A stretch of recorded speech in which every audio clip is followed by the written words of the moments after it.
11-12 చరణములు. నీతిమంతుల కొరకు వెలుగును, యథార్థ హృదయుల కొరకు ఆనందమును విత్తబడి ఉన్నవి. నీతిమంతులారా, యెహోవా యందు సంతోషించుడి. ఆయన పరిశుద్ధ నామమును బట్టి ఆయనకు కృతజ్ఞతాస్తుతులు చెల్లించుడి.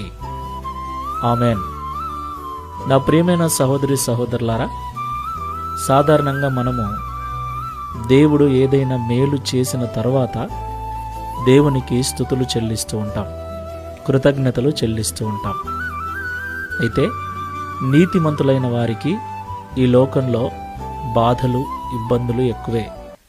యథార్థమైన జీవితాన్ని జీవించే వారికి కష్టాలు ఎక్కువే, నిందలు, అవమానాలు ఎక్కువే. అయితే ప్రభు అంటున్నాడు, కొంతకాలం వరకే ఆ శ్రమలు, కొంతకాలం వరకే ఆ ఇబ్బందులు. ముందుగానే నీతిమంతుల కొరకు వెలుగును, యథార్థ